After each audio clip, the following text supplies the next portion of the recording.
Olá, caro amigo, tudo bem com você? Tudo na paz? Deus seja louvado com a tua vida.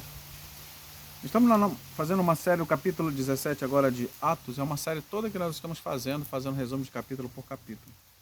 Estamos no capítulo 17.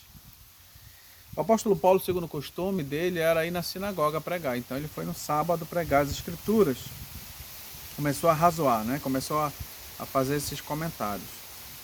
E muitas pessoas foram persuadidas, né? E multidões gregos, né? Interessante que a mensagem dele não era mais exclusiva para judeus, era para todo mundo. E os judeus já acharam isso interessante. Alguns estudiosos, né, não queriam, mas a maioria da população quer uma mensagem dessa. Nada de exclusivismo, né? Mas que atenda às necessidades. Nós somos todos diferentes. Nós somos de culturas diferentes. Os indígenas têm suas culturas. As pessoas pardas, brancas, negras. Cada um tem seus costumes, ideias. Mas na essência nós temos as mesmas necessidades. De carinho, de amor, de compreensão. Precisamos de um abraço de um Deus, amizade de um ser superior que possa nos alcançar. Então as pessoas aceitaram, mas muitos judeus estavam movidos de inveja, começaram a trabalhar para atrapalhar. Inventaram algumas coisas para incitar o povo. E eles foram na casa do homem que hospedou o apóstolo o Paulo e mais o Timóteo, e mais alguém, se eu não me engano, e não acharam ele lá. E pegaram o cara que hospedou ele lá e levaram ele para ser preso. Interessante. Mas, como os judeus não têm autoridade sobre os romanos têm que ter um inquérito, viu que não tinha muita coisa, soltaram ele, mesmo estando inocente, né? Liberou uma fiança e foi solto, né? O Jason. O apóstolo Paulo saiu de lá e Silas, eles foram para Bereia e foram para uma sinagoga. Esse pessoal de lá, eles foram muito mais inteligentes do que o pessoal de Tessalônica. Eles receberam com avidez, examinaram as escrituras, se de fato o que eles estavam falando era verdade, eles foram para a Bíblia. Enquanto eles estavam falando, foi maravilhado, mas iam olhar as escrituras, faz sentido o que esses homens estão falando, e começavam a estudar. E eles foram elogiados por isso.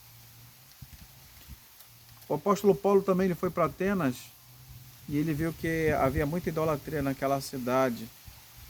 Havia filósofos epicureus, estoicos, né, contendiam com eles. O apóstolo Paulo ia para a filosofia discutir. Era a área dele, conhecia sobre os conhecimentos dos gregos e ele foi para cima para conversar, né? E havia uma discussão. Então, quando você puxa o assunto de determinadas pessoas, as pessoas gostam e acham interessante ouvir pessoas inteligentes. E os gregos são pessoas que gostavam de ouvir novidades. E perguntavam: o que esse cara está falando aí? Parece que está pregando sobre uns deuses estranhos, sobre um tal de Jesus e uma ressurreição. E as pessoas não trazem esse homem para cá, nós queremos ouvir. Aqui no Areópago, eu não sei se era um púlpito especial para ouvir novidade, mas o apóstolo Paulo foi para lá. E ele começou a falar: senhores, vejo que vocês são muito religiosos, parabéns. Eu vi de todos os deuses que vocês têm aí, lá embaixo escrito ao Deus desconhecido. E o apóstolo Paulo fez um sermão maravilhoso sobre isso aí. Vale a pena você ler esse sermão, capítulo 17. Olha o que ele diz aqui: o Deus que fez o mundo e tudo o que nele há, é esse Deus que eu sirvo. E ele não habita em santuário feito por mãos humanas.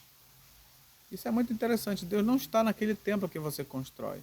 Por mais que você coloque ouro, diamante, pedras preciosas, coloque um candelabro, coloque isso, aquele outro, Deus não está lá. Você pode invocar, mas ele não mora lá. Você pode invocar para ele lá, mas ele não fica lá. Tá certo? E nem é servido por mãos humanas. Como se ele precisasse de receber, né, através da mão do pastor, receber as dádivas, receber isso, aquele outro. Isso que é importante a gente meditar sobre isso aí. Pois nele vivemos e movemos, não existimos. E ele usou uma citação de alguns filósofos daquela conhecida por eles, porque deles também nós somos geração. Então eles acreditavam que nós viemos de uma geração de Deus, assim, algum conteúdo nesse sentido aí. Sendo, pois, geração de Deus, não devemos pensar que a divindade é ser semelhante ao ouro, à prata, à arte ou imaginação de homem.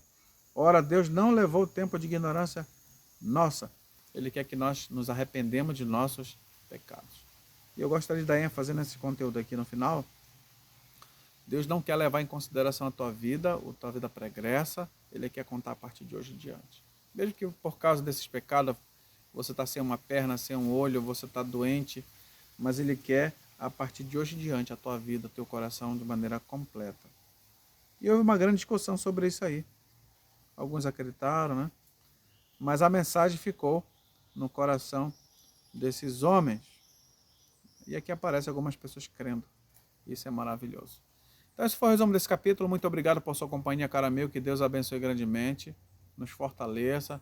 Nos ajude a compreender esse conteúdo que é maravilhoso. Que nós possamos nos arrepender e sermos semelhantes a Jesus Cristo. Muito obrigado e que Deus nos abençoe.